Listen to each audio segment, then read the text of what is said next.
जी, हमने ना crown disease के फीचर्स की बात करनी है। प्रेजेंटेशन हमने इसकी डिस्कस करनी है क्योंकि जो पैथोलॉजी है वो डिस्कस कर ली थी कि माइक्रोस्कोपी क्या आपको फीचर मिलेंगे और माइक्रोस्कोपी क्या मिलेंगे। ये जो अल्सरेटिव कोलाइटिस है ना उसमें तो देखा था कि उसकी प्रेजेंटेशन कांस्टेंट ही होती है तकरीबन के ब्लडी डायरिया और साथ सिस्टेमिक साइंस हो सकते हैं टॉक्सिसिटी के, इलेक्ट्रोलाइट लॉस, डिहाइड्रेशन या इनीमिया, हाइपरल्बुमिनीमिया। लेकिन जो क्रोहन डिजीज है ना इसकी डिफरेंट प्रेजेंटेशन होती हैं या बाज़ औक़ात एक्यूट फॉर्म में प्रेजेंट करता है, बाज़ औक़ात क्रोनिक डिजीज के साथ पेशेंट आते हैं।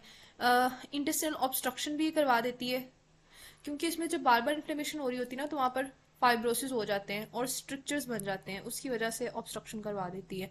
फिस्टुला फॉर्मेशन हो सकता है, मैल अब्जॉर्प्शन इसमें ज़्यादा क्योंकि इसमें इलियम इन्वॉल्व है ना, तो इलियम में ज़्यादातर अब्जॉर्प्शन होनी होती है। जब इलियम में अब्जॉर्प्शन नहीं होती तो मैल अब्जॉर्प्शन इसका एक प्रोमिनेंट फीचर होता है क्रोन डिजीज का, जो कि उसमें नहीं था, अल्सरेटिव कोलाइटिस में नहीं था। और डायरिया भी इसमें होता है और पेरियनल डिजीज। तो इसके कुछ फीचर्स जो है ना वो आपको बहुत डिफरेंट नजर आएंगे अल्सरेटिव कोलाइटिस से, जिनमें से एक फिस्टुला है। अब अल्सरेटिव कोलाइटिस में फिस्टुला नहीं बनता क्योंकि जो अल्सरेटिव कोलाइटिस की इन्फ्लेमेशन है ना वो ट्रांसम्यूरल नहीं होती, वो सिर्फ म्यूकोजा और सब म्यूकोजा को इन्वॉल्व करती है, वो पूरी वॉल्व को इन्वॉल्व नहीं करती। लेकिन जो क्रोहन डिजीज है ना ये ट्रांसम्यूरल इन्फ्लेमेशन कराता है, सारी लेयर्स में करवाता है बोल के, तो इसलिए इसमें फिस्टुला फॉर्मेशन आपको मिलेगा। और मैलअब्जॉर्प्शन मैंने बता दी कि इसमें ज्यादा होती है क्योंकि इसमें इलियम इन्वॉल्व है। और पेरिनल डिजीज भी अल्सरेटिव कोलाइटिस में नहीं होती, क्रोन में होती है। तो क्रोन में कुछ एक्स्ट्रा फीचर्स हैं जो आपने याद रखने हैं, ठीक है। एक्यूट में अगर पेशेंट प्रेजेंट करेंगे तो एक्यूट अपेंडिसाइटिस के जैसे फीचर्स होंगे कि pain in right iliac fossa, ठीक है।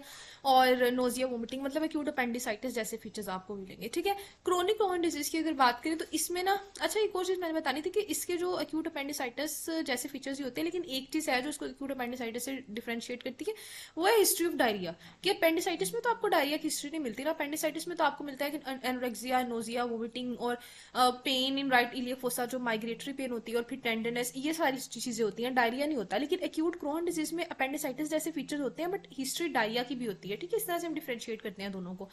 क्रोनिक क्रोहन डिजीज की बात करें तो इसमें भी आपको डायरिया की हिस्ट्री मिलेगी, कुछ महीनों से डायरिया होगा पेशेंट को और साथ एब्डोमिनल कोलिक होगा। पेशेंट जो है वो राइट इलियक फोसा में पेन के साथ आएगा। और जो क्रोनिक फॉर्म है ना क्रोन डिजीज की उसमें मैस बन जाता है राइट इलियक फोसा में। आपको अगर याद हो तो लास्ट वीडियो में हम ना राइट इलियक फोसा के मैस के कुछ डीडीज देख रहे थे, हमने बात की अगर हाइपरप्लास्टिक ट्यूबरकुलोसिस हो तो राइट इलियक फोसा में मैस बन जाता है, अपेंडिक्स के केस में अपेंडिकुलर मैस बन जाता है। तो आपने ये भी उसमें ऐड कर लेना है कि अगर क्रोनिक क्रोन डिजीज हो ना उसमें भी राइट इलियक फोसा में आपको एक मैस नजर आता है। अच्छा, और इंटेस्टाइनल ऑब्स्ट्रक्शन में क्या कि बार बार अगर इन्फ्लेमेशन हो रही है इंटेस्टाइन में तो उसकी वजह से फिर फाइब्रोसिस और स्टेनोसिस की वजह से पेशेंट इंटेस्टाइनल ऑब्स्ट्रक्शन के साथ भी आ सकते हैं। फिस्टुला मैंने बता दिया क्योंकि इसमें ट्रांसमिनल मूवमेंट होती है तो यहाँ फिस्टुला बनते हैं। फिस्टुला जो है वो इसके intero enteric fistula, intero cutaneous, intero vesicle, ठीक है। इंटेरो इंटेरिक सिर्फ मतलब दो इंटेस्टाइन की लूप्स के दरमियान ही होगा। इंटेरो क्यूटेनियस जो है वो स्किन और इंटेस्टाइन के दरमियान होगा। इंटेरो विजाइकल जो है वो इंटेस्टाइन और ब्लैडर, यूरिनरी ब्लैडर के दरमियान होगा। मैल अब्जॉर्प्शन इसमें होती है, इसमें जो है ना मैल अब्जॉर्प्शन के साथ पेशेंट आ सकता है। मैल अब्जॉर्प्शन के क्या सिम्टम्स होते हैं कि प्रोटीन डेफिशिएंसी, डिफरेंट विटामिन की डेफिशिएंसी जैसे विटामिन डी, विटामिन के, इस तरह की डेफिशिएंसी के बाद जो फीचर्स आते हैं, ठीक है, उनके साथ पेशेंट आएगा। स्टिटोरिया के साथ पेशेंट आएगा। तो ये मैल अब्जॉर्प्शन की प्रेजेंटेशन है। डायरिया के साथ पेशेंट आता है क्रोन डिजीज में, लेकिन ये डायरिया ब्लडी डायरिया नहीं होता, हो भी सकता है बट नहीं होता मोस्टली, ठीक है। और इसमें जो है ना वो यूजली जो डायरिया होता है ना उसमें अकॉल्ट ब्लड लॉस हो रहा होता है।